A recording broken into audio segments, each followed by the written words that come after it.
पंडित जी, क्या ये सच है कि मरघट वाले बाबा का मंदिर है शमशान के ऊपर बना है? शमशान के ऊपर नहीं, शमशान के साथ बना है। ये जो पूरा क्षेत्र है इसको निगमबोध क्षेत्र बोलते हैं।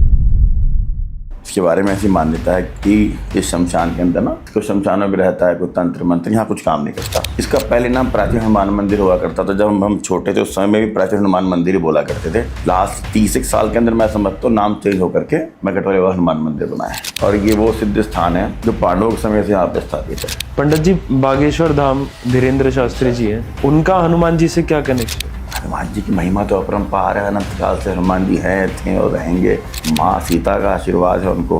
अजर अमर गुण सुध हो करो बहुत नायक जो हो। आपको महसूस होगा उस जगह वगैरह बेटी। आप देखना वो जैसे मंदिर है, चारों तरफ पहाड़ है, पहाड़ के बीच में छोटी सी एक नदी है।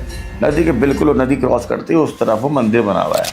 प्रेमानंद महाराज जी नेचुरल कोर्स में स्पष्ट बात बोलते हैं। उसको बुरी लगती है तो लगनी चाहिए, अच्छी बात है। सबका थोड़ी अच्छा बनना है। ज़्यादा मीठा तो डायबिटीज कर देता है। और उनका चमत्कार, उनका प्रताप जिस प्रकार से कलयुग के अंदर बढ़ रहा है, बढ़ता ही जाएगा।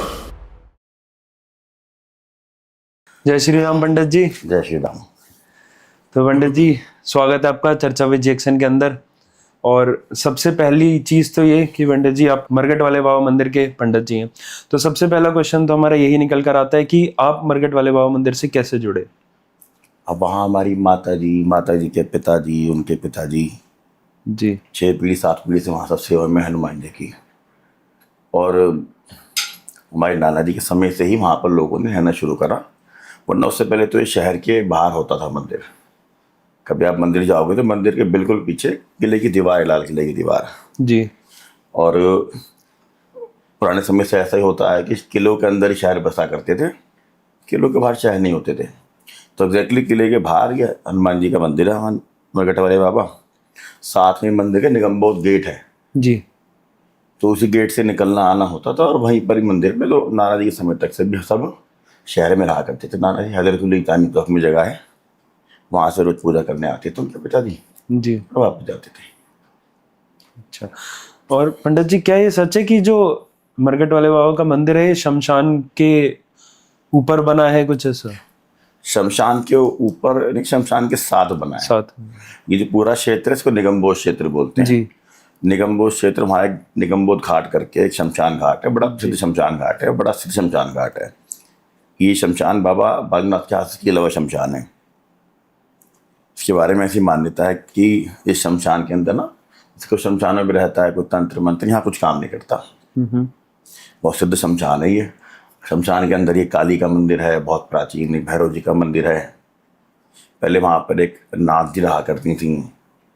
तो बहुत सिद्ध शमशान है। उसके पास में हनुमान जी का ही मंदिर है। तो इसलिए शमशान के पास होने से मरघट वाले बाबा नाम पड़ गया। तो आपका अगला प्रश्न है, तो मरघट के पास होने के कारण मरघट वाले बाबा नाम पड़ गया। बड़ा सिद्ध शमशान है वो।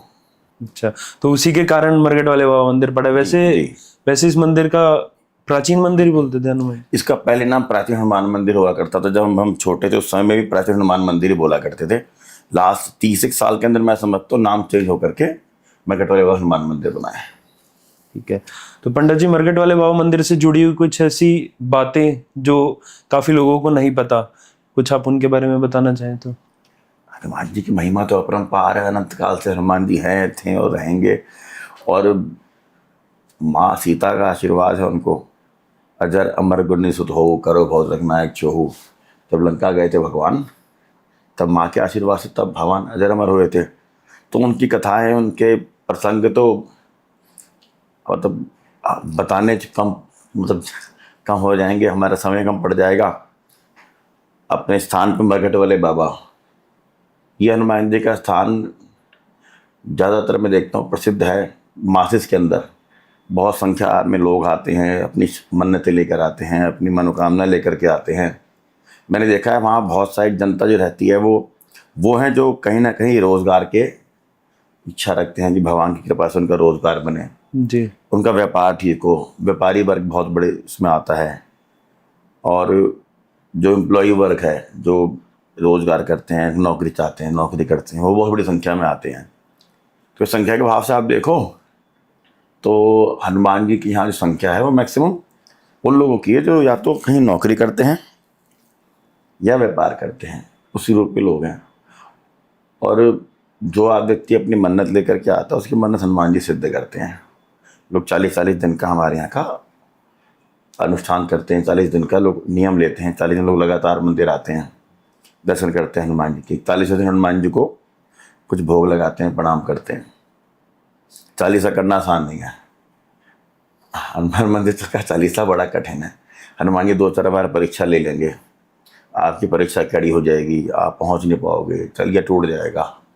लेकिन एक बात का तो मेरे को अनुभव और भरोसा है, जिसके 40 दिन पूरे हो उसकी मनोकामना पूरी होती है। और हनुमान जी महाराज का ऐसा चमत्कार है, तभी लाखों आदमी लाइन में लग लग के आ रहा है। और ये वो सिद्ध स्थान है जहाँ पर स्वयं हनुमान जी महाराज जब युद्ध रहा महाभारत का जी, तो पूरे महाभारत युद्ध के अंदर हनुमान जी पताका के साथ विराजमान थे। युद्ध समाप्त हुआ तो भगवान कृष्ण ने उनसे अनुरोध करा, महाराज आप नीचे उतरे। तो हनुमान जी वहाँ से जब कूदे हैं तो यहाँ उतरे हैं। तो इसी जगह पे भगवान की स्थापना करी गई है, हनुमान जी की यहाँ स्थापना हुई है। तो ये वो प्राचीन पवित्र स्थान है, हजारों साल पुराना, जहाँ इतनी एनर्जी ना इकट्ठी हो चुकी है, लाखों आदमी आता है। अब इस कमरे में अगर हम 2 लोग 4 लोग बैठे हैं तो आप समझो हम 4 लोग की एनर्जी है जी। तब जो स्थान पर हफ्ते में लाखों लोग, सालों में करोड़ों लोग जहाँ दर्शन कर रहे हैं भगवान के, भगवान का आशीर्वाद पा रहे हैं, सालों साल से आ रहे हैं। अब सोचो कितनी एनर्जी उस जगह पे एक्यूमुलेट हो रखी है। तो सबकी मनोकामना पूर्ण होती है, हनुमान जी कृपा करते हैं। और ये वो सिद्ध स्थान है जो पांडवों के समय से यहाँ पे स्थापित है। आपने हमसे पूछा आप कब से, हमारे यहाँ से पता नहीं कितने आए गए और कितने आएंगे जाएंगे, हनुमान जी वहीं हैं। और उनका चमत्कार, उनका प्रताप जिस प्रकार से कलयुग के अंदर बढ़ रहा है, बढ़ता ही जाएगा। अगर आप हनुमान जी के प्रसिद्ध मंदिरों में अगर आप देखेंगे, देश के अगर आप टॉप 3 या टॉप 5 में लगाएंगे तो हनुमान जी का मंदिर है जो नाम हो जा रहा वाला। मेहंदीपुर बालाजी हो गए, सालासर हो गए, आपके दिमाग में बगट वाले बाबा ही आएंगे जी। तो पंडित जी कहा जाता है कि मरघट वाले बाबा मंदिर की जो मूर्ति है वो स्वयंभू बोलते हैं उसको। मेरे तो जो हमारे बड़ों ने बताया है जी, कि स्थापना करी है भगवान ने, स्थापना करी गई है पांडवों के द्वारा। अच्छा, स्वयंभू उसको बोलते हैं, प्रकट होते हैं जी, भगवान प्रकट होते हैं। हाँ जी। हमने जो अपने बड़ों से सुना है और जो वर्णन सुने हैं ना, जगह जो पुराणोक्त वर्णन है उसमें बताया कि स्थापना करी गई है। तो स्वयंभू नहीं है, स्थापना करी गई है।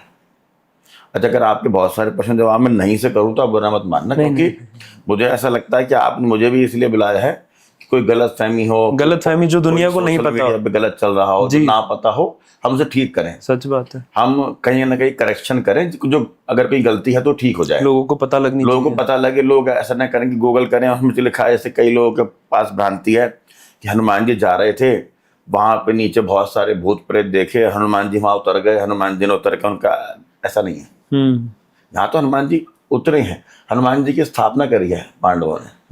हनुमान की वो लोग एक कथा है सोशल मीडिया पे, संजीवनी बूटी लेने जा रहे थे हनुमान जी, ऐसा नहीं है। ये कथा हमें तो नहीं सुनी, ये सर सोशल मीडिया उस पर गूगल पे कथा आती है, ऐसा नहीं है। और इसलिए जो हमको पता है वो हम आपको बता सकें। तो अगर आपको बार बार 2-4 बार मैं क्वेश्चन का जवाब ना से शुरू करा तो बुरा मत मानना। नहीं कोई। पंडित जी, हनुमान जी को पवन पुत्र कहा जाता है, जबकि हनुमान जी की माता का नाम अंजनी था, तो वो वायु, पिता का नाम केसरी था। जी, पिता का नाम केसरी नंदन जी। तो वो पवन पुत्र उनका जो नाम था वो कैसे पड़ा? पवन देव के आशीर्वाद से हनुमान जी का जन्म हुआ है, तो उनके आशीर्वाद से ही हनुमान जी मुझे लगता है पवन पुत्र कहलाते जाते हैं। आप समझो थे तो केसरी जी के बेटी, तो पवन पुत्र हनुमान जी को मुझे ऐसा लगता है ना 11वें रुद्र हनुमान जी हैं, भगवान शंकर के अवतारी हैं, भगवान तो लीलाएं करते हैं। अब भगवान पवन पुत्र हैं, केसरी पुत्र हैं, भैया भगवान रुद्र के अवतार हैं। और भगवान ने उस समय अपनी शक्तियाँ जोड़ने के भगवान ने 100 साधन बनाए। मैं इसको इस तरीके से सोचता हूँ, पवन पुत्र केसरी नंदन के साथ साथ भगवान सबसे महत्वपूर्ण रुद्रावतार हैं, 11वें रुद्र के। रुद्र जो मतलब महादेव जी, और महादेव कहने के बाद तो सब कुछ खत्म हो जाता है। तो जो महादेव के अवतार हैं उसके हिसाब में तो सब कुछ मतलब बहुत छोटा है। तो पवन देव के आशीर्वाद से हुए, जिस भगवान ने पवन जैसी गति पाई। अब रुद्र अवतार है, महादेव के अवतार है, तो ये छोटी छोटी चीज़ें भगवान ने, मुझे लगता है, लीलाएं रची। लीला करके के भगवान ने एक, जो उनके सामने जो दूसरा युद्ध आने वाला था, उन्होंने इनका राक्षसों का उद्धार करना था, भगवान ने लीलाएं करनी थी भगवान ने, तो उसका भगवान ने एक रास्ता बनाया। वरना वही सूर्य देव हैं जिनको भगवान ने बचपन में अपने मुंह में रख गए जी। और फिर दोबारा भगवान ने उनको बताया। भगवान ने फिर दोबारा बताया उनको कि दोबारा तुम मुंह में रख लूंगा। जब लक्ष्मण मूर्छित हुए तो हनुमान जी ने फिर उनको बताया था कि देव आपकी प्रार्थना करके जा रहा हूँ, लेकिन वापसी में ध्यान रखना कि मैं वही हूँ। तो ये भगवान की करी लीला है। और अजर अमर हनुमान जी, तो कहने का मकसद ये है कि जो मुझे समझ आता है कि जो देव सर्वत्र अवेलेबल है ना, वो हनुमान जी महाराज हैं। हम तो कुछ समस्या लगती है, हम तो ऐसा लगता है कि तो हमारे तो घर के ही हैं। तो आप देखो, अपनत्व सब लोगों को, अपनत्व हनुमान जी से वो अपनत्व वाला है, सबका संबंध रहता है। जी। शायद आपका संबंध महादेव से अलग तरह का हो, विष्णु से अलग तरह का हो, लेकिन जब आप हनुमान जी की बात करते हो, हनुमान जी से हर व्यक्ति संबंध बनाता है। पहले कोई हनुमान जी को अपना पिता मानता है, कोई गुरु मानता है, कोई भाई मानता है। हर व्यक्ति का हनुमान जी से एक संबंध है। ये बड़ी खास विशेषता लगती है मुझे हनुमान जी की।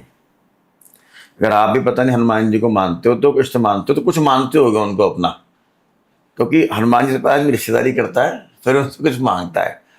तो उसका मकसद यह ना, आप उनसे अपनत्व है, आप उनके निकट हैं, तो आप उनसे मांगने में संकोच नहीं करोगे। उनसे कहो खड़ा हो जाओ भाई मेरे लिए, संकोच नहीं करोगे। तो ये एक बड़ा मेजर फर्क मुझे लगता है।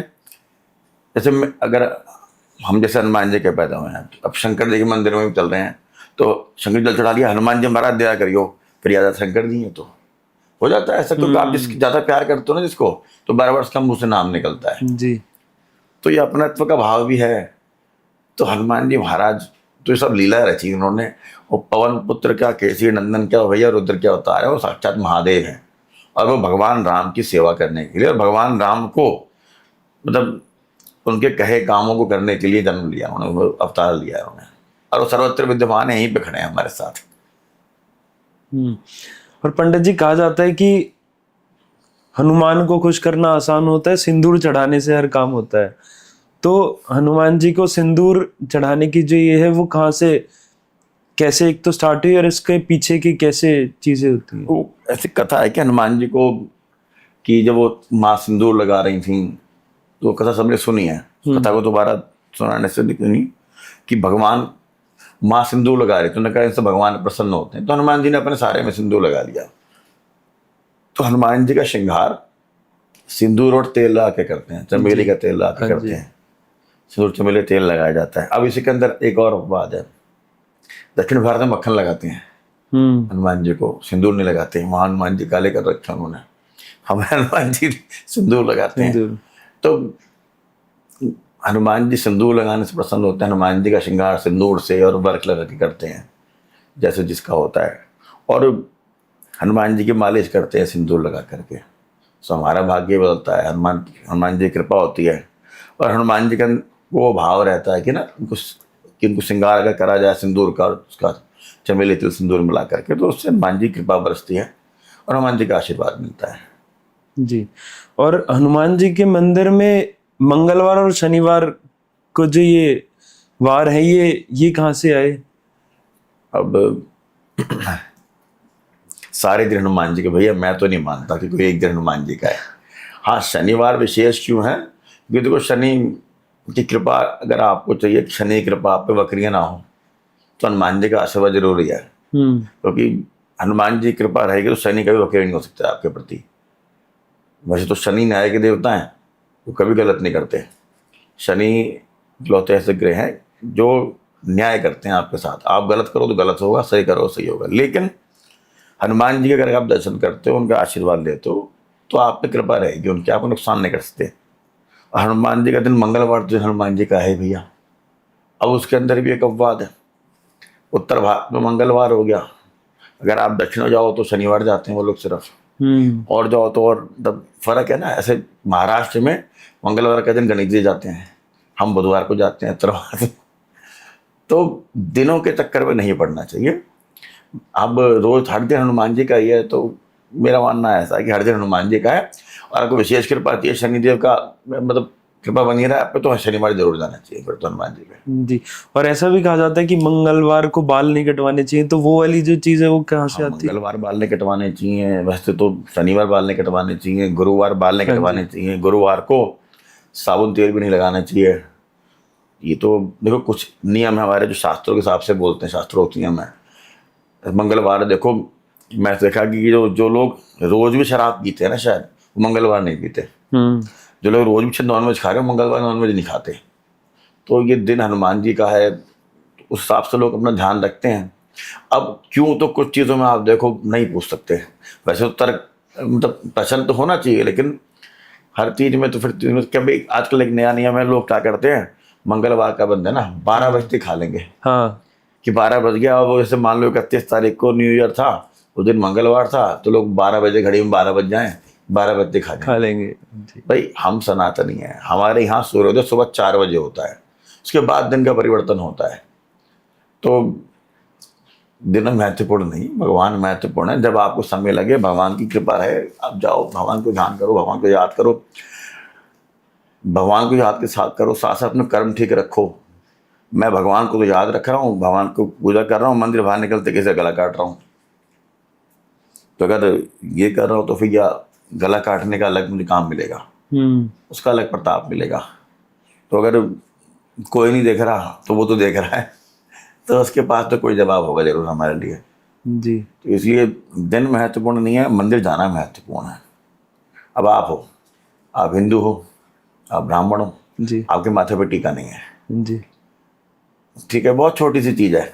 सुबह उठते हैं, नहाते हैं, टीका भर तो लगाना चाहिए, भगवान के तिलक तो लगाना चाहिए, हनुमान चालीसा तो पढ़नी चाहिए। तुमने किन चालीसा पढ़ी आज बताओ? मैंने हनुमान चालीसा नहीं पढ़ी ना। अब तुम बताओ, हम भगवान को याद करते हैं, भगवान की चर्चा करते हैं, भगवान सब कुछ मांग रहे हैं, हम उसको 5 मिनट भी याद नहीं कर पाए पूरे दिन में। अच्छा ये बात ऐसा नहीं कि तुम ही नहीं कर रहे, तुम ही नहीं कर रहे, बहुत सारे लोग नहीं करते। मुझे ऐसा लगता है कि ना धीमे धीमे परिवर्तन आता है, एक समय के बाद ही हम समझ पाते हैं कि यही बड़ी इंपॉर्टेंट चीज़ है। अब जैसे आज मैं अपना 40 क्रॉस कर गया, अब 40 क्रॉस कर गया तो मुझे कई सारी बातें जो पहले लगती थी ना बेकार, मैं सोचता था यार समय अभी दूसरे काम में लगा लेते हैं। आप समझ आया कि नहीं वहाँ भी समय लगाना बहुत ज़रूरी है। पहले लगता था कि मैं ये कर दूँ, मैं वो कर दूँ, फिर अब समझ आया धीमे से कि सब कुछ तेरे हाथ में नहीं है, सब कुछ किसी और के हाथ में ही है। आप एक बहुत बड़े खेल का सिर्फ एक छोटा सा हिस्सा हो, छोटा सा भाग हो उसका आप बस। तो धीमे धीमे हम समझते हैं इन सारी चीज़ों को। तो जैसा अभी आपने बताया हनुमान चालीसा के बारे में, तो हनुमान चालीसा पढ़ने के लिए भी कोई एक अलग तरीका होता है कि कुछ, या फिर कोई करेक्ट मेथड होता है हनुमान चालीसा पढ़ने के लिए, कोई टाइम होता है? देखो भगवान का नाम, भगवान की पूजा हो सके तो सुबह सुबह जब नहाते हैं, तो मुझे लगता है नहाने के बाद वो शुरुआती समय होता है ना, नहाना मतलब सुबह, जब सुबह नहा जी, दो। सुबह नहा। ऐसे नहीं अगर आप दोपहर 4 बजे उठो तो नहाने का समय जाए।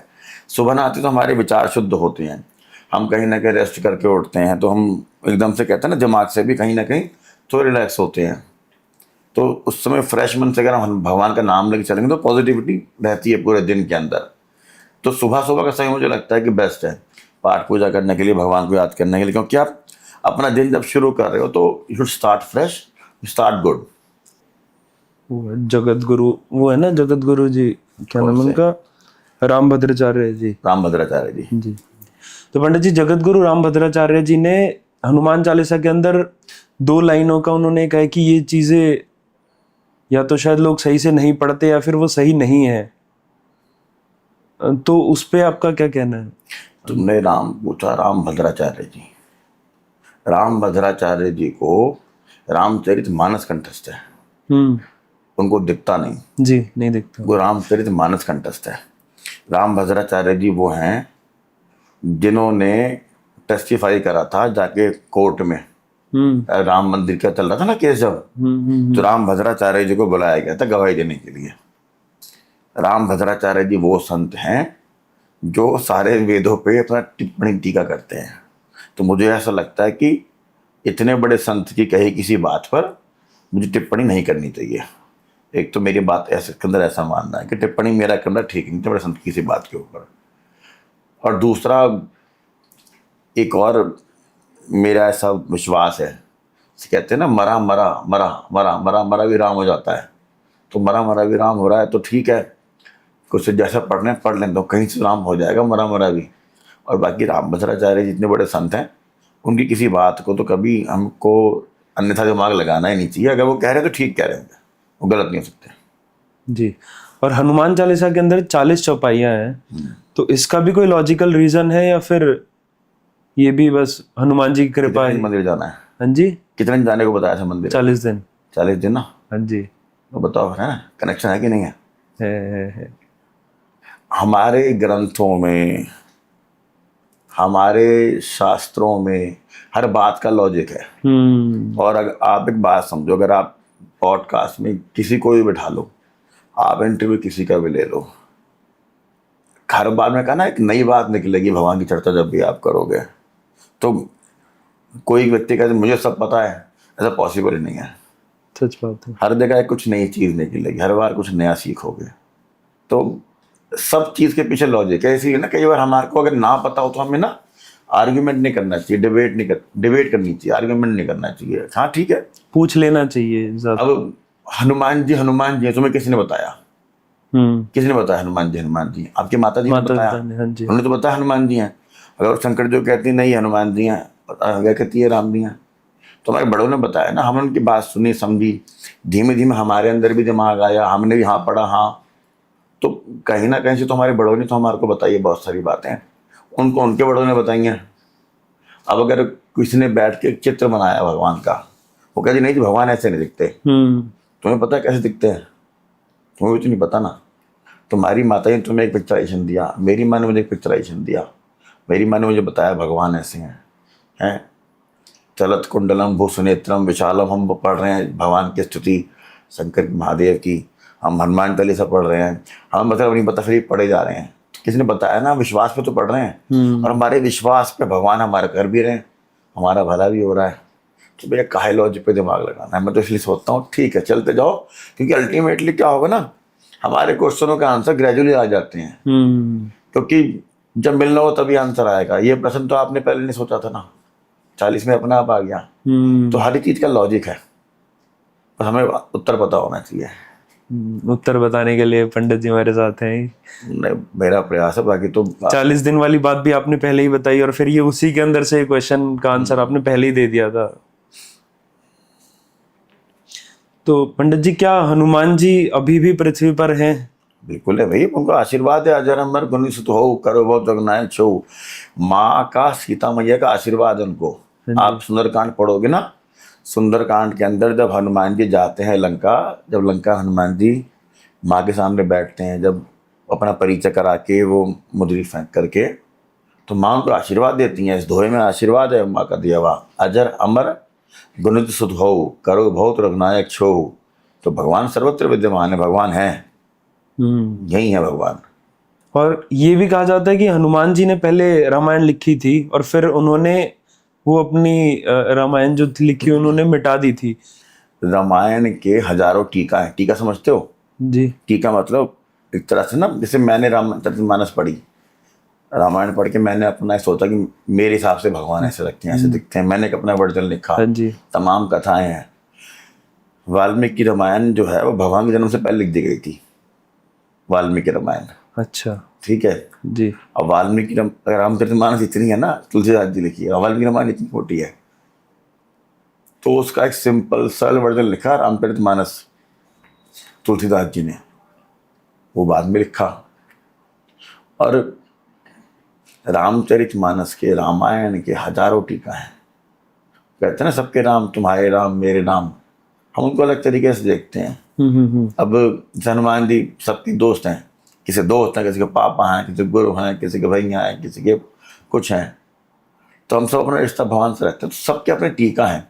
तो रामचरितमानस के हजारों वर्जन हैं और सबके अपने हिसाब के, लेकिन सबसे प्रचलित है वाल्मीकि रामायण, भगवान वाल्मीकि ने लिखी थी। और रामचरितमानस तुलसीदास जी ने लिखी है जो।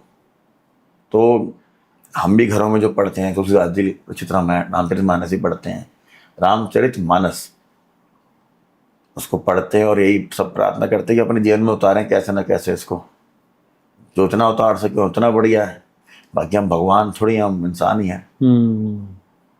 और ये भी कहा जाता है कि जो रामायण के अंदर लिखा हुआ है उसके अंदर लक्ष्मण रेखा का कुछ वर्णन नहीं था, ये सिर्फ टीवी वाले उससे जो टीवी के लिए ये लक्ष्मण रेखा वाली जो चीजें ये आई थी। नहीं नहीं, लक्ष्मण रेखा होगी, ऐसा कैसे हो सकता है? ऐसे कैसे भगवान बिना सिक्योरिटी छोड़ जाएंगे? आप सोचो ना, लक्ष्मण रेखा का वर्णन तो है, मेरे हिसाब से तो है। अच्छा, पता नहीं, मैंने कहीं पे सुना था ये, और ये किसी ने तो बताया था, उन्होंने शायद उन्होंने खुद ने एक बुक लिखी थी। कहा सबके अपने वर्जन है। ऐसे तो मैं कैमरा बंद करके तुम बताऊंगा, एक और मैंने चीज़ सुनी थी भगवान उस बारे में कि माँ सीता को कौन उठा सकता है। जब रामचरितमानस में हम जाते हैं तो सुंदरकांड में ही रहा, सुंदरकांड में ही रामचरितमानस के, जब वो रावण जाता है वहाँ पे अशोक वाटिका में अपना धमकाता है, तो माँ घास के तिनका उठाती हैं, कई तेरे को भस्म कर दूंगी इससे। तो जो औरत घास के तिनके से भस्म कर सकती है उसे कौन उठा सकता है? अब बताओ, जो ये कह रही हैं कि तिनके से तेरे को भस्म कर दूंगी, तो उसे कौन, उसको उठा सकता है कोई आदमी? सोचो, मैं मैं कहूँगा मैं तुम्हें भैया गोली से मार दूंगा, तो तुम उठा के ले जाओगे मेरे को? क्या नहीं ले आ सकते ना। तो ये तो भगवान की सब रची लीला है कि वो कहते हैं कि छाया ले गए, फिर वो बाद में जब वो अग्नि परीक्षा हुई, तो भगवान की लीला है ये। भगवान ने लोगों को सिखाने के लिए, जैसे कहते हैं ना कि भगवान राम का जो चरित्र है वो क्या है कि अनुसरणीय है, हमारा जीवन ऐसा होना चाहिए, बड़ा भाई राम जैसा होना चाहिए, छोटा लक्ष्मण जैसा होना चाहिए, पिता दशरथ जैसा होना चाहिए, माँ कौशल्या जैसी होनी चाहिए, है भक्त हनुमान जैसा होना चाहिए। हनुमान जी भक्त शिरोमणि है, भक्त हनुमान जैसा होना चाहिए, और सारा दुश्मन भी रावण जैसा होना चाहिए। तो ये वो चरित्र हैं जो भगवान के अपने जीवन में अनुसरणीय हैं। और भगवान कृष्ण का चरित्र वंदनीय है भैया, उनका चरित्र वंदनीय है, तो स्वयं कह रहे हैं भगवान हूँ। भगवान ने राम कभी नहीं कहा भगवान हूँ, रामचरितमानस भगवान राम ने। वो एक सागर क्या है जिसको जो 3 दिन की बात करें तो बाण सुखा दूंगा, उसकी बैठ के पूजा कर रहे हैं। अगर तुम्हारे में इतना दम हो, अब तुम यहाँ से अपने स्टूडियो से तुम्हें अगर दिल्ली जाना है तो तुम बैठ के प्रार्थना करोगे 1 घंटा, गाड़ी स्टार्ट करोगे और पहुँच जाओगे। अब तुम्हें पता है गाड़ी स्टार्ट करके पहुँच जाऊँगा, तो तब तुम बैठ के रिक्वेस्ट करोगे क्या टोल वाले कि भैया जाने दियो प्लीज़? भगवान ने के अंदर ताकत थी, शक्ति थी, भगवान ने फिर भी बैठ करके मर्यादा मान रखा। भगवान ने वहाँ रामेश्वरम में बैठे, भगवान ने मान रखा। भगवान ने रावण को बुलाया, रावण ने मान रखा। भगवान ने कभी हाँ के लिए मुझे पूजा के लिए जामन जी से कहा ब्राह्मण होना चाहिए, उन्होंने कहा जी बेस्ट ब्राह्मण तो एक ही है, रावण है। रावण को निमंत्रण दिया गया, रावण को पता था ये मेरे लिए यज्ञ हो रहा है, मेरे लिए स्थापना हो रही है, लेकिन कोई भी ब्राह्मण जिसको निमंत्रण दिया जाए अनुष्ठान के लिए वो ना नहीं कर सकता, अगर वो कर सकता हो तो। रावण आया, रावण ने अनुष्ठान करा, रावण अनुष्ठान करा के गया, अपनी हार का आशीर्वाद दे के गया। तो ये सब वो तो मर्यादा क्या है ना जीवन में, वो भगवान ने सिखाई है। तो ये तो वो चरित्र सिखाया भगवान ने रामचरितमानस में, मर्यादा सिखाई है लोगों को। तो बहुत सारी चीज़ें हैं जो उसमें क्या होता है ना, समझ नहीं पाते, हमारी तुम्हारी समझ से ऊपर है। तो इसलिए अब तिनके से जो औरत जला खत्म कर सकती है जिस व्यक्ति को, तो वो क्यों बैठेंगे वहाँ पर? माँ है, सरस्वती शक्ति माँ है, वो तो माँ मैया है, देवी जी वहाँ बैठी हैं, और वो उनको रावण कर सकता है उनका? शिव शक्ति के बिना शव है, और जो शक्ति वहाँ बैठी है उसे क्या रावण रोक सकता है? नहीं रोक सकता। लेकिन क्या है, भगवान ने मर्यादाओं की लीला दिखाई है वो, कि भाई ये मर्यादा है, इनका पालन सब करते हैं, सबको करना पड़ता है। वो समुद्र कुछ नहीं है तब भी कोई बात नहीं, हम उसको मर्यादा में रह करके अभी धमकाना नहीं है, अपनी बात है। नहीं मानेगा तो भैया इलाज करा जाएगा। हमारे सनातन में ये तो सिखाया है, हम किसी पे हमला नहीं करते, आओगे तो स्वागत करेंगे आपका। कभी हम इस पूरे देश में अखंड भारत की बात चलती है, अखंड भारत में कभी ये हुआ कि हमने एक्सपेंशन करा है? हमने कभी एक्सपेंशन नहीं करा, हमने डिफेंस करा है हमेशा। कई बार डिफेंस, अब जो देखो ना वो कौन सा लुटेरा था, 17 बार छोड़ दिया वो राजा ने, राजा कौन से राजा थे, मेवाड़ वाले शायद, 17 बार हुई, 18 बार में हराया। क्यों? हमने छोड़ दिया कि वो मारा, तुझको मारेंगे नहीं, तेरे हथियार गिर गए नीचे। आज तक हमारे योद्धाओं ने कभी पीठ पे वार नहीं करा, क्योंकि हमारे यहाँ रिवाज नहीं है ना ये। एक वो पढ़ रहा था मैं किसी का लेख, वो जब शुरुआत में जब अंग्रेज आए ना, फ्रेंच आए थे, इन्वेडर्स आए थे, तो चोर वो राजाओं ने, दक्षिण के राजाओं ने कहा भी युद्ध के नियम होते हैं, हम सुबह सुबह युद्ध शुरू करेंगे, फिर ढलनेबाज युद्ध रुक जाएगा, घायलों को इलाज के लिए उठाया जाएगा, घायल आदमी को मारा नहीं जाएगा, और शाम को रात ढलने बाद कोई युद्ध नहीं होगा, फिर रात को हमला नहीं करा जाएगा। तो हमने कहा कि युद्ध हो रहा है कि स्पोर्ट्स टूर्नामेंट हो रहा है? तो हम तो नियमों से बंधे लोग हैं, हमारे यहाँ सिस्टम में एक नियम है, तो नियमों से बंधे लोग हैं हम तो उसी वो नियम कहाँ से आए? सब हमारे अनुवांशिक आए हैं। हमारे सिस्टम में लिखा है भी दूसरे पे हमला नहीं करना, हमें दूसरे पे हमला नहीं करना, दूसरे कब्जा नहीं करना, हाँ डिफेंस करना है, अपना डिफेंस जोरदार करना है। जोरदार डिफेंस तो करते हैं हम लोग अपना, ठीक है, कभी एक आध बार ऊपर नीचे हो गया, फिर पहुंच जाएंगे जहां तक थे। तो पंडित जी, सालासर बालाजी और मेहंदीपुर बालाजी, ये भी हनुमान जी के काफी प्रसिद्ध मंदिर हैं, तो इनके बारे में भी कुछ बताइए। इसमें मैंने आपको बताया ना, अगर आप हनुमान जी के प्रसिद्ध स्थानों की बात करोगे जी, हाँ जी, तो जैसे सालासर के हनुमान जी हो गए, मेहंदीपुर बालाजी के हनुमान जी हो गए, मगट वाले बाबा हो गए, प्रसिद्ध हनुमान जी के मंदिरों में ये मंदिर है। बल्कि इनफैक्ट जहाँ जन्म हुआ हनुमान जी का, हम्पी वाले मंदिर, शायद आप चर्चा कम सुनी होगी, इन स्थानों की चर्चा ज़्यादा सुनी है। ये आप समझ लो भगवान के विभिन्न स्वरूप की तरह हैं, स्वरूप में भगवान के विभिन्न। अब जैसे मान लो संकट है किसी पे, प्रेत बाधा, भूत बाधा है, इस प्रकार का संकट है, या दिष्टा वगैरह का संकट है, तो अर्जी लगती है मेहंदीपुर बालाजी में, तो उनको अर्जी लगा के मेहंदीपुर बालाजी जाना चाहिए।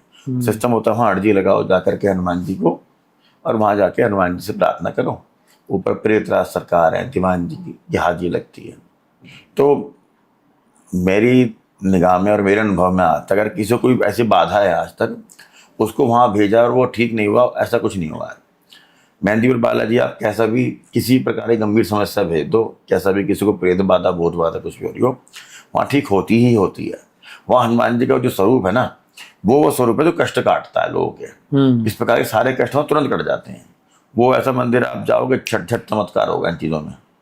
आप इस देश में 2 मंदिर एक ऐसे हैं, एक मेहंदीपुर बालाजी, एक कामाख्या माँ का।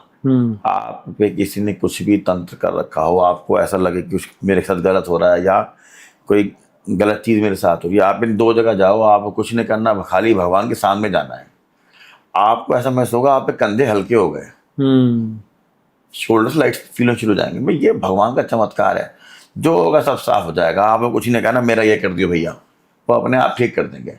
वहाँ कामाख्या माँ और यहाँ हनुमान जी महाराज, मेहंदीपुर बालाजी, तो भगवान का वहाँ कष्ट काटने वाला स्वरूप है। सालासर बालाजी, वहाँ भगवान लाला के रूप में बैठे हैं, वहाँ भगवान ऐसे बैठे हैं, और बता भाई लाला तुझे क्या चाहिए, 10 करोड़ लेके जा, 100 करोड़ लेके जा, 50 करोड़ लेके जा। वहाँ भगवान भंडारे बनने बैठे, लाला के रूप में बैठे हैं। आप देखो वहाँ वैसी फैन फॉलोइंग है। आप जिस दरबार में जाओगे ना, दरबार का आपको वो एकदम से रंगत महसूस होती है। आप सालासर जाओ तो आपको लगता है रंगत महसूस होती है। आप मेहंदीपुर जाओ, अगर आप जरा सा भी किस चीज़ में आपके ऊपर है ना, आपको डर लगेगा, घबराहट सी होगी, रास्ते के अंदर आपको घबराहट सी होगी। सालासर जाते कभी घबराहट नहीं होगी आपको। वहाँ हनुमान जी का वो स्वरूप है। आप नोटिस करना, भी सालासर जी की वो जयंती भी थी, अच्छा 2-3 दिन पहले ही, वो शायद 100 कितने वर्ष हो गए हैं, 200 कितने वर्ष हो गए मंदिर की स्थापना को। वहाँ भगवान स्वयंभू है जो भगवान प्रकट हुए, वहाँ भगवान स्वयंभू हैं जो प्रकट हुए, दोनों जगह पर। तो ये वो दोनों स्थान हैं जहाँ भगवान एक जगह लाला स्वरूप में है, भगवान एक जगह किस स्वरूप के हैं, मतलब वहाँ कष्ट काट रहे हैं।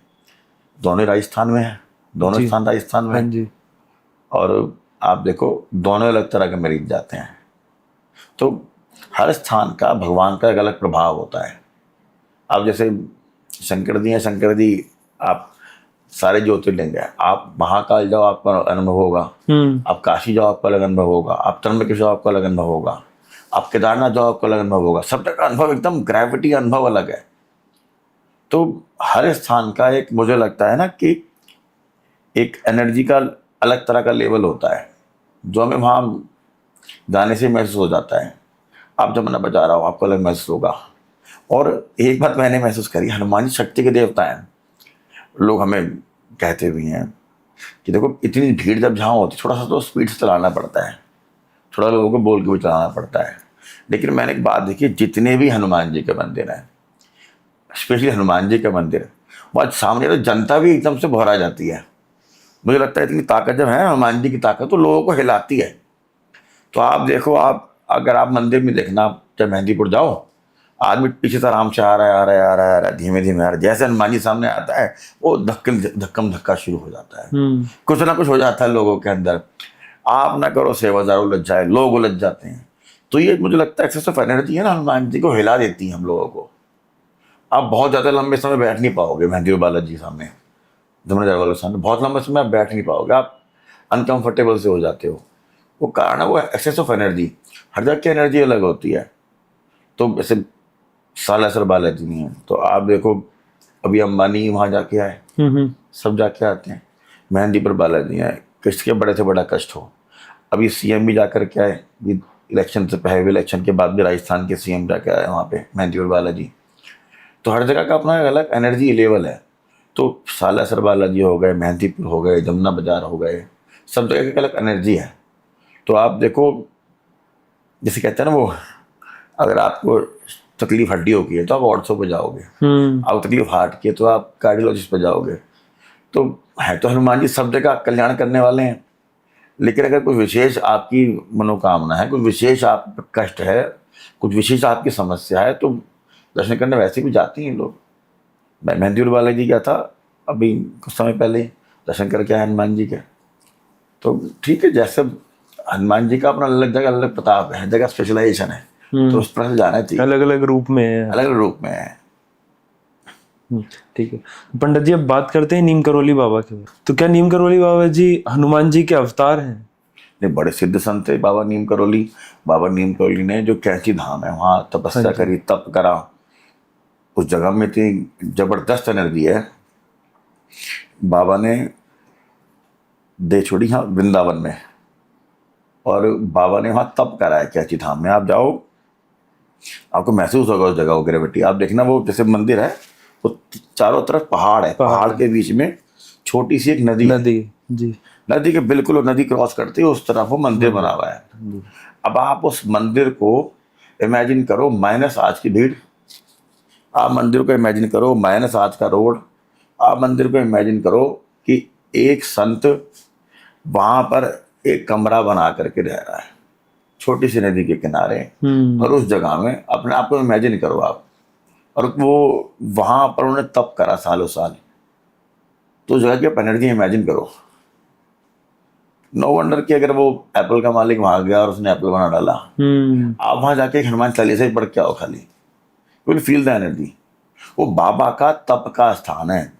बाबा नीम करौली ने उस जगह को इतना हाई चार्ज कर दिया ना, इतनी एनर्जी है, बाबा वहाँ है।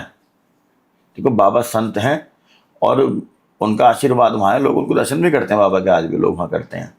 तो जबरदस्त जगह है और उनका वहाँ जबरदस्त आशीर्वाद है उस जगह पे। बाबा का एक स्थान वृंदावन में है, दिल्ली के पास अंदर महरौली के अंदर ही बाबा का एक स्थान है। एक मंदिर से आगे जाते हैं, एक स्थान बाबा का वहाँ भी है।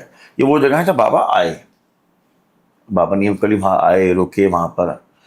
और बाबा का जो पहला स्थान तो शायद तप करेगा वहाँ यूपी उत्तर प्रदेश के अंदर है, जहाँ उनका जन्म भी हुआ था। लेकिन कैंची धाम जबरदस्त सिद्ध जगह है। कैंची धाम बाबा का तप का स्थान है। और मैं तो अपने अनुभव से बता रहा हूँ, वहाँ आप जाकर एक हनुमान चालीसा ही पढ़ के आओ तो आपको महसूस होगा एनर्जी। अच्छा, एनर्जी भी लोग दो तरह से सोचते हैं। मेरा इसके अंदर मानना है, एनर्जी लोग सोचते हैं एनर्जी एक वो होती है जो हम इस्तेमाल करते हैं एज अ वेपन, बिल्कुल एटॉमिक एनर्जी की तरह है। अब आप उससे बिजली बनाओगे कि आप बंदूक चलाओगे, अपनी तमन्ना क्या रखते हो आप, इस पर डिपेंड करता है। अब मेरी तमन्ना ये है कि मैं आज वहाँ जाऊँ, पाठ करके आऊँ, 11 पाठ करके आऊँ और तुम्हारा नाश कर दूँ, और मैं वापस आया, तुम्हारा कुछ नहीं हुआ। होगा भाई हनुमान जी तूने क्या करा? अरे भाई तुम सोच ही गलत रहे हो। अगर आप एनर्जी गलत मांग रहे हो, अब उसी से एक दूसरा ऐसी एटॉमिक एनर्जी से एक आदमी बिजली बना रहा है, सारा शहर चमक रहा है। तो अगर आप नेगेटिव एनर्जी से जाओगे ना किसी भी स्थान पर, तो मुझे लगता है ना कि मैंने एक बात देखी, अगर आप 4 कदम आगे गलत चलो, किसी की तरफ चलो गलत, तो पलट के आप पे 4 कदम आने ही आने हैं, 4 के 5 ही आने हैं। जब आप किसी चीज को छोड़ देते हो ना, इस पे ब्रह्मांड के ऊपर, भगवान के ऊपर, तो अलग तरीके से आपको मार देती है वो। और आप छोड़ देते हो भगवान को, तो भगवान जवाब देता है उन चीज़ों का। इसलिए कभी भी ना किसी धर्म स्थान पर जाते हुए भगवान से बस, सब कहते हैं ना, हमारे कहते हैं विश्व का कल्याण हो, प्राणियों में हाँ, सद्भाव। विश्व का कल्याण हो अंत में कहते हैं ना, हाँ जी। फिर प्राणियों में सद्भावना हो। पहले विश्व का कल्याण हो, कल्याण हो तो सद्भावना रहेगी उनके अंदर। तो हम वही प्रार्थना करते हैं, किसी भी जगह जाएं, ठीक है, नेगेटिव एनर्जी से ना जाएं। वरना लोग सोच से जाते हैं कि भाई मैं जाऊं फलाने का बराबर कर दूं। हम वो लगा रहे हैं हनुमान जी महाराज अर्जी लगा रहा हूँ, उसका काम रोक दे, मेरा चला दियो। अरे तुम जा ही नेगेटिव रहे हो भाई, तो उल्टा ही होगा। सबका भला करे भगवान, सबका भला करे, क्योंकि अल्टीमेटली लोगों को समझने में समय लगता है। ये वाली बात आपको ना, एक समस्या जीवन में एक केस पे जरूर होना चाहिए आपके ऊपर। आप उस समस्या से गुजरते हो ना, तो आप एक तो शार्प होते हो, और उस समस्या से जब गुजरते गुजरते आपको महसूस होता है, अगर आप थोड़ा सा दिमाग ओपन रखो, भगवान पे भरोसा विश्वास रखो कि ये व्यक्ति कितनी एनर्जी वेस्ट कर रहा है अपनी, ये एनर्जी कहाँ इस्तेमाल हो सकती थी। अभी कल वो एनिवर्सरी थी जहाँ दुनिया में गिरा था परमाणु बम, जापान में गिरा था हिरोशिमा में। कल उसकी एनिवर्सरी थी। आज 6 तारीख, कल 5 तारीख थी। 5 अगस्त को बम गिराया गया था। आप सोचो, बना तो किसी और चीज के लिए था। चल तो बिजली भी रही है आज, आज चल तो बिजली भी रही है, उससे हमारे घर में 24 घंटे लगातार बिजली आ रही है। तो कहीं ना कहीं वो फॉसिल फ्यूल हटा करके ये वाले फ्यूल इस्तेमाल करे जा रहे हैं। तो एनर्जी का इस्तेमाल हम कैसे करेंगे, ये हम पे डिपेंड करता है। जिस तरह से जाएंगे भगवान वैसा ही देगा। तो एक आधा केस वेस रहेगा, तो आप जीवन में समझ पाओगे कि भाई रुक जा यार, अल्टीमेटली 10 साल बाद तुझे बैठना ही है। तो 10 साल क्यों खराब कर रहा है अपने जीवन के भी, मेरे जीवन के भी। लेकिन आप उस बीच में समझदार भी होते हो, आप शार्प होते हो, बिकॉज आप संघर्षों से निकलते हो ना, तो आप में निखार आता है। और शायद आप घर पे खाना खा के सो जाते हैं, फिर आप 4 लोगों से मिलते हो, दिमाग लगाते हो, सोचते हो, स्ट्रैटेजी बनाते हो। तो ये भगवान की कृपा, भगवान जो दे हाथ फैला के लो। जय विधि राखे राम ताई विधि रहिए, लेकिन जाओ पॉजिटिव होके। भगवान से कभी गलत नहीं मांगना किसी का, वो तो अपना आप करेंगे, देखेंगे वो। जी। और पंडित जी, प्रेमानंद जी महाराज है, काफी लोग उनको मानते हैं, काफी लोग उन्हें काफी ज्यादा चाहते भी, अच्छे भी लगते हैं उन्हें, पर काफी लोग उनको बॉयकॉट करते हैं। करने तो विरोध तो होना चाहिए। तो ये चीज, आप जैन जी के आदमी हो, हाँ जी, ठीक है ना। जैन जी अगर कहीं धार्मिक लोगों को सुन रहा है ना, कोई धार्मिक पॉडकास्ट सुनता है, कोई धार्मिक चीज देख रहा है सोशल मीडिया पे, तो प्रेमानंद महाराज जी को सुन रहा है। अगर 100% जैन जी को सुन रहा है धार्मिक, तो 90% सुन रहा है प्रेमानंद महाराज जी को। प्रेमानंद महाराज जी नेचुरल कोर्स में स्पष्ट बात बोलते हैं। कुछ को बुरी लगती है तो लगनी चाहिए, अच्छी बात है। सबका थोड़ी अच्छा बनना है। ज़्यादा मीठा तो डायबिटीज कर देता है। प्रेमानंद महाराज जी ने बहुत अच्छा बोला, ठीक है, जिनके बारे में बोला। अगर कुछ लोगों को बुरा लग रहा है तो, लेकिन उन्होंने बात तो गलत नहीं कही। उन्होंने तो आदमी के लिए ही बोला था, आदमी के लिए ही बोला था। कुछ अगर गलत है तो क्या कह सकते हैं उसके अंदर। अब संत हैं, संत थोड़ी तुम्हारे से कुछ उनको मतलब है, उनको तुमसे कोई लालच नहीं, उन तुमसे कोई अपेक्षा नहीं। क्योंकि जो मन में उन्होंने अच्छा बोला, उन्होंने शास्त्रोक्त धर्मोक्त बात बोली है। हो सकता शायद हमें कड़वी लगे वो बात, लेकिन भाई उनको थोड़ी तुमसे कुछ चाहिए। संत अपने मन की बात बोलता है, लालची बोलेगा आपसे मीठी बात। वो मीठी बात क्यों बोलेंगे, लालची थोड़ी है वो, तुम्हारे से कोई लालच नहीं है। जो बोला सीख बोला महाराज जी ने। और प्रेमानंद महाराज जी के जितने प्रवचन आज के युवा सुन रहे हैं, उतने तो मैं समझता हूँ कि कोई बुजुर्ग भी नहीं सुन रहे। प्रेमानंद महाराज जी बहुत अच्छा बोलते हैं, संत हैं, बहुत सुंदर प्रवचन करते हैं, और बच्चे उनको बहुत फॉलो कर रहे हैं। जैन जी बहुत फॉलो करती है उनको। तो मुझे लगता है महाराज जी तो बल्कि अच्छा बेस रख रहे हैं अगले पीढ़ी की। पंडित जी, बागेश्वर धाम जो धीरेन्द्र शास्त्री जी हैं जी, उनका हनुमान जी से क्या कनेक्शन? भाई उनका भी भक्त वाला कनेक्शन है भगवान से। हाँ जी। जैसे कई बार क्या होता है, क्लास में कोई आगे है कोई पीछे है, वो क्या पता 10वीं क्लास में हो, कोई 9वीं क्लास में हो, कोई 8वीं क्लास में हो, तो बस ठीक है, भगवान से कनेक्शन है उनका। और उनकी करी प्रार्थना उनके भक्तों के लिए लोगों को फल रही है, इसलिए उनके फॉलोअर्स हैं इतने सारे, जनता उनको मानती है। अच्छा, उसके अंदर लोग कई बार आप प्रश्न क्यों पूछ रहे हो कि लोगों को लगता है कि क्या कंट्रोवर्सी है, उनका क्या संबंध है कि नहीं है। अरे भाई, वो उनका भगवान का व्यक्तिगत संबंध है। और दूसरा, जिस आदमी में करोड़ों आदमी बिलीव करते हैं, जिस आदमी को करोड़ों आदमी फॉलो कर रहे हैं, जिस व्यक्ति को करोड़ों आदमी अनुसरण कर रहे हैं, तो वो आदमी मेरे लिए गलत है, क्या फर्क पड़ता है इस बात से, आपके लिए सही है ना।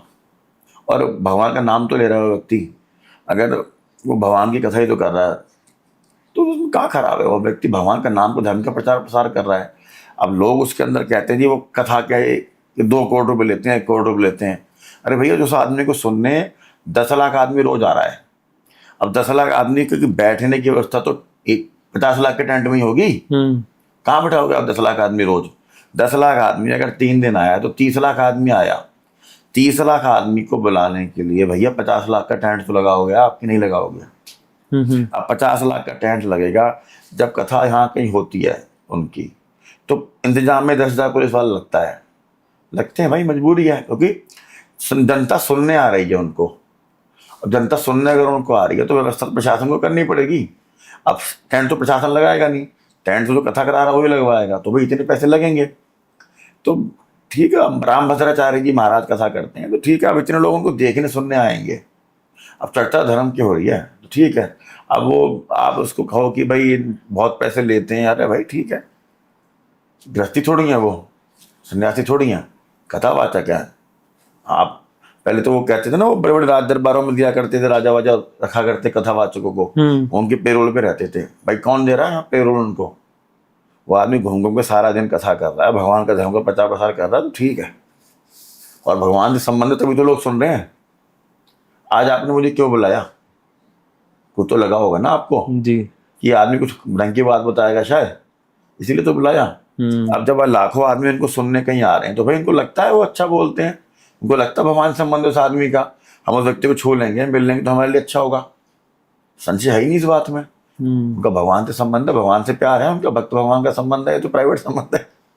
तो पंडित जी, राम राज्य का असली मतलब क्या है आपके मन में? राम राज्य का असली मतलब मुझे ऐसा लगता है, राम राज्य का अपराध ना हो, अपराध खत्म हो जाए, अराजकता ना हो, सद्भाव हो, आपस में समन्वय हो, लोगों में संस्कार हो, गौ हत्या बंद हो, और लोग मिल के रहें, सौहार्द रहे हमारे देश में, धर्म में, आपस में सब धर्मों का, और सनातन की विजय हो, सनातन की पताका लहर, यही राम राज्य है। अब इस राम राज्य के वर्जन में कुछ लोग कहते हैं जी वो कि माइनॉरिटीज़ के खिलाफ है। ऐसा नहीं है भाई। अगर माइनॉरिटीज़ के खिलाफ होते तो इस देश में माइनॉरिटीज़ ने ग्रोथ करी है, और बगल के सारे देशों में माइनॉरिटीज़ ने नीचे गए हैं। जहाँ 5-10% होते थे वहाँ 1% भी नहीं बचे हैं, और यहाँ 5-6% 30% हो गए हैं। तो भाई हम कहाँ खतरा है यहाँ पे माइनॉरिटीज़ को। या तो माइनॉरिटीज़ फल फूल रही हैं, कमा रही हैं, तो देश का जो 5-6% 8% लोग थे वह 30% पे खड़े हैं, खा रहे हैं, कमा रहे हैं, जिंदा हैं, रह रहे हैं आराम से। तो कहाँ कमी है। बगल में पाकिस्तान चले जाओ, बांग्लादेश चले जाओ, जहाँ जिस परसेंटेज माइनॉरिटी थी, माइनॉरिटी हिंदू, वो 0 आते आते नीचे तक पहुँच गए हैं। और उनकी क्या स्थिति है वहाँ पर सब जानते हैं। पाकिस्तान में या बांग्लादेश में, पाकिस्तान में मतलब वह हिंदुओं को, सिखों को अपनी बेटियां बचाने भारी काम है। वो उनको पढ़ने स्कूल नहीं भेजते, उठा के स्कूल से ले जाते हैं। वहाँ 13-14-12 साल की बच्चों को उठा के ले जाते हैं। जो जिसको लिखना पढ़ना नहीं आता वो कहते हैं कलमा पढ़ना सीख गई लड़की, कलमा पढ़ के उसने निकाह कर लिया। जिसको लिखना तो आता नहीं वो कलमा पढ़ रही है। तो हम सब जानते हैं। तो इसलिए हमारे यहाँ राम राज्य का मतलब है भाई तुम भी सब आराम से रहोगे, कोई ऐसी बात नहीं है। तो ये हमारा राम राज्य का कॉन्सेप्ट है, जिसमें लोगों को डर लगता है, डर लगता है माइनॉरिटीज़ को कि भाई हम पता नहीं यहाँ का क्या हो जाएगा। यहाँ मौज से रह रही है माइनॉरिटीज़, कोई दिक्कत नहीं है किसी को। 2-4 थोड़ा मोड़ा तो होता ही रहता है। तो पंडित जी, आप हनुमान जी से काफी टाइम से कनेक्टेड है, तो कोई आपकी लाइफ का या फिर आपका कुछ ऐसा कोई पर्सनल कोई चीज हो जो यादगार रही हो, या फिर कोई किस्सा हो ऐसा जो आप बताना चाहें? देखो, मुझे लगता है कि रोज के किस्से हैं, क्योंकि मैं जो भी कुछ काम करता हूँ वो सोच के करता हूँ भाई हनुमान जी बचा लियो, तो हनुमान जी बचा लियो सोच के करता हूँ। और मैं कई बार जीवन में बड़े उद्दंड काम करे हैं, थोड़े मोड़े नहीं, बहुत दंड काम करे हैं। तो हर बार लगता है कि साला आज तो गड़बड़ हो गई, आज हो जाएगी तेरी ऐसी तैसी, समझो ना, ऐसी तैसी। सडनली पता नहीं फिर कहाँ से कोई एक आदमी आता है, या कहते हैं ना वो एकदम से क्यूआरटी आ जाती है और सडनली कोई व्यक्ति आके स्टैंड ले लेता है, या कुछ ऐसा हो जाता है कि कुछ ठीक सा हो जाता है, तो आज फिर बच गए। तो किस्सा से ज़्यादा ना मेरे जीवन का हिस्सा है, और सबको ये बताना चाहिए, जो काम पे हनुमान जी बचा लियो, बस ध्यान रखियो, बस हनुमान जी से प्रार्थना करें, लाज रखियो, बस लाज बचा के रखियो, और वो बचा ही लेता कहीं ना कहीं से। मैंने यूएस का वीज़ा अप्लाई करा, ये 9/11 की 10 बात की बात है। तो मैं था, मेरा मित्र था, हम दोनों को यूएस जाना था। तो वीज़ा अप्लाई करा, हमने भी अपना पूरा चैप्टर पढ़ लिया, जैसे ही वो वीज़ा काउंसलर पूछेगी पूरी रामायण सुना देंगे उसको। तो हम भी पहुंच गए वीज़ा सेंटर पे, वो हमारा नंबर आया, पासपोर्ट हमने बुलाया, वैभव शर्मा, उसने पूछा why do you want to go to US. हमने जो चैप्टर याद करा था सुनाना शुरू कर दिया, तो उसने ठीक है, उसने बस पूरी बात भी नहीं सुनी, पासपोर्ट लिया, पीछे रख दिया। दोस्त का भी इंटरव्यू हुआ, उससे बात सुनी, मेरा वीज़ा रिजेक्ट अगले दिन सुबह।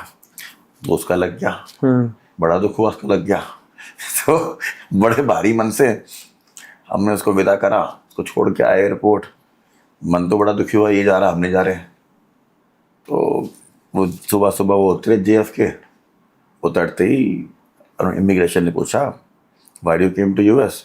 वो बोला कि मैं डिटेल्स के लिए फेयर के लिए आया हूँ, और इसके बाद वापस चला जाऊँगा, मुझे ओक्लाहोमा, सैक्रामेंटो 3 स्टेट जाना है। तो उसने कहा जी आपका तो वीज़ा गलत लगा है। तो नाउ यू हैव 2 ऑप्शंस, जिस आप फ्लाइट से आए तो आप डिपोर्ट हो जाओ उससे, आप वापस चले जाओ, नहीं तो आप एक दूसरा ऑप्शन क्या है, आप सुबह जज इमिग्रेशन के सामने पेश हो जाना, और वो डिसाइड करेंगे कि आप रहोगे नहीं। तो उन्होंने बताया करे उसमें 50-50 ऑप्शन था, क्या पता आपको फाइन लगा के अलाउ कर दे चेंज करके वीज़ा आपको, और क्या पता आपको वो बोले कि गलत फैक्ट देकर आपने वीज़ा लगवाया, जेल भेज दे। 50-50 जानते थे, उन्होंने डिपोर्ट कर दो मुझे। तो वो अगले दिन सुबह जो फ्लाइट चली वहीं तक रहे, एयरपोर्ट के अंदर ही, बस नॉट डिटेन बट वो रूम में थे। वो अपना आ गए, एक दिन रुक कर डिपोर्ट होकर वापस। मैं अगर जाता तो मैं ज़रूर चांस लेता, तो क्या पता भगवान ने मुझे जेल से बचाना था, इसलिए मुझे वीज़ा लगवाया ही नहीं, क्योंकि मैं चांस ज़रूर लेता, क्योंकि मैं तो भगवान का नाम लेकर कूद जाता मैं कि देखी जाएगी। तो हनुमान जी ने मेरे को जेल नहीं कराने थी, रोक दिया। वही पासपोर्ट 1 साल बाद फिर अप्लाई करा। एक कोई कन्वेंशन थी, मैं थे, हमारे पिताजी थे, भाई साहब थे, हम सब वीज़ा के लिए गए, वही खिड़की, वही हम तीनों एक साथ चले गए। उनने पासपोर्ट दिया, उन्होंने मुझसे पूछा कि why do want to go to US. अच्छा, मुझे साथ जाना नहीं था, मैंने सारे क्वेश्चनों का उल्टा जवाब दिया। 10 साल मल्टीपल वीज़ा दिया उसने मेरे भाई से, और हमारे पिताजी से तो कुछ भी क्वेश्चन पूछा ही नहीं, सबको वीज़ा दिया, वीज़ा 10 साल का मल्टीपल एंट्री। तो उसके बाद भी नहीं गए यूएस। उसके बाद मैंने एक आईपीआर कंपनी खोली, इंटेलेक्चुअल प्रॉपर्टी रिसर्च कंपनी, मैं वकील भी हूँ। वो जो कंपनी खोली तो पहली बार यूएस से क्लाइंट आया, वो बोला आप साइन करने कॉन्ट्रैक्ट आज तो न्यूयॉर्क। अब पूरी कंपनी सर मेरे पास वीज़ा था, वो वीज़ा इस्तेमाल हुआ 4 साल बाद, जब ज़रूरत थी उस वीज़ा ने मुझे कमा के दिया $millions। तो उसके पास प्लान है। तो मैंने कहा ना, हम एक बहुत बड़े प्लान का छोटा सा हिस्सा है। प्लान तो उसके पास है, जिस दिन उसको नहीं देना था ना तो नहीं दिया। उसको पता था इस साल जेल जाएगा, और जिस दिन पता था ना इसके काम आएगा उस दिन दिया। तो मैं इसलिए सोचता हूँ कोई बात नहीं, आज अगर गलत हो रहा है तो ठीक है, क्या पता मुझे गलत लग रहा है, अल्टीमेटली प्लान तो कुछ और ही है उसके पास। सच बात। मंजिल तक पहुंचना, अपना प्रयास नहीं छोड़ना। सबका वीज़ा लगा मेरे चक्कर में, और उनसे कुछ पूछा भी नहीं उसने। उस बार हम ग्रुप में थे तो हम 3 लोग साथ चले गए आगे काउंटर पे। वो उस दिन काम नहीं आया, उससे पहले काम नहीं आया। काम कब आया, जब एक्चुअली भगवान ने उससे मुझे पैसे कमवा के देने थे। तो उसके पास प्लान है। चमत्कार हम सबके जीवन में रोज होते हैं, हम महसूस कब करेंगे, बस इतनी सी बात है। है ना, ग्रेटिट्यूड, हमें पता होना चाहिए ये गिलास आधा भरा है, उसकी कृपा से भरा है। आज हम एयर कंडीशन कमरे में बैठ करके ये बात चर्चा कर रहे हैं, आप उससे पूछो तो बाहर रिक्शा खींच रहा है बेचारा, शायद वो आपसे ज्यादा भगवान के प्रति भाव रखता हो, बच्चे रहते हो, वो संघर्ष कर रहा है। उससे पूछो जो मंदिर आ रहा है व्यक्ति साइकिल चला के 20 किलोमीटर दर्शन करने हनुमान जी के, वो सुबह 9 से रात 8 तक की नौकरी करके मंदिर आया है, फिर साइकिल चला के वापस जाएगा। तो भैया भगवान की कृपा से ही सब काम होते हैं, उन पर भरोसा रखो। मेहनत तो देखो पता नहीं कौन कौन कर रहा है, सफल उसकी होती है भगवान कृपा करते हैं। सफल अगर मेहनत करनी तो भगवान की कृपा, भगवान की सेवा की आवश्यकता है, बाकी तो नहीं। तो लोग कह देते हैं कि अरे भैया ये देखो ये तो कितने पाप करता है, इसका तो कुछ नहीं होता। भैया पुराना माल बहुत है उस पर, अभी बैलेंस तो आउट होने दो उसका, सबका नंबर आएगा। खैर चमत्कार तो हनुमान जी की कृपा है जी। पंडित जी बहुत अच्छा लगा आपसे बात करके आज, और आखिरी में अगर आप कुछ ऑडियंस को कुछ एक मैसेज देना चाहें तो वो आप मैसेज दे सकते हैं। मेरी तरफ से मैसेज तो यही है भैया, मैंने अपने जीवन में वकालत करी, कोर्ट भी देखी, मैंने कॉर्पोरेट भी देखा, मैंने दुनिया के बेस्ट होटलों में रह के देखा, प्राइवेट एक हफ्तों में घूम के देख लिया। जो भगवान से कहता हूँ ना आज उठा ले, तो ये कमी रह गई, कुछ कमी नहीं रही, भगवान ने हर चीज़ दिखाई।